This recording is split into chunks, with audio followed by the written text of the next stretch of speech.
कि आप जानते ही हैं 98 वर्षीय अभिनेता दिलीप साहब का गुजर जाने के बाद इस वक्त उनका घर टूटकर बिखर गया है, पूरी तरह से तहस नहस हो गया है।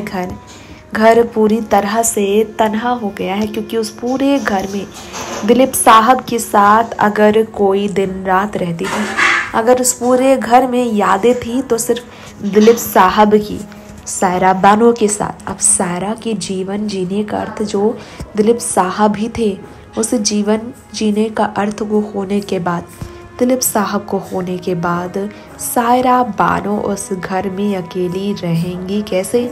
उस घर में सायरा बानो कैसे खुद को संभालेंगी और कैसे खुद को पूरी तरह से इस मुसीबत से बाहर रखेंगी? सोचने वाली बात तो ये भी है, क्योंकि दिलीप साहब ने पूरी तरह से सायरा बानो के साथ अपने पूरे जीवन काल को निकाला।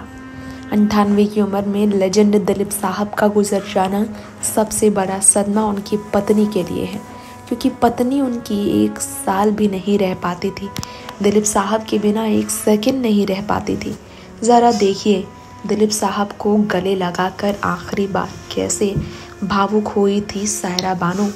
जी हाँ, दिलीप साहब को गले लगाकर कैसे भावुक हो गई थी सायरा बानो।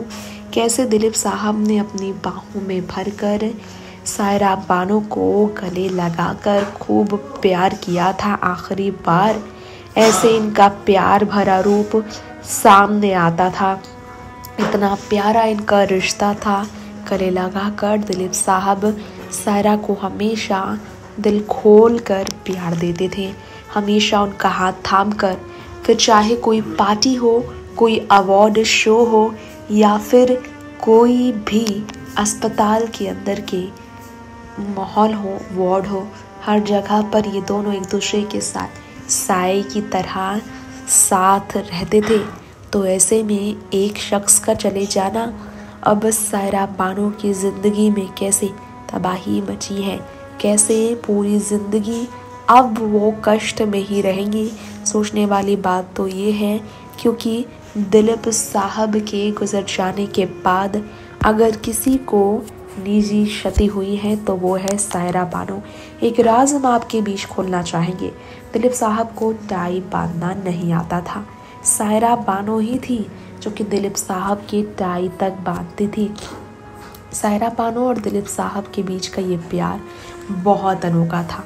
ये दोनों एक दूसरे के साथ ऐसे रहते थे शायद आपको मालूम ना हो। सायरा दिलीप के माथे को चूम कर उन्हें कितना प्यार करती थी, आप देख सकते हैं। नेक्स्ट 9 न्यूज़ से तृप्ति की रिपोर्ट।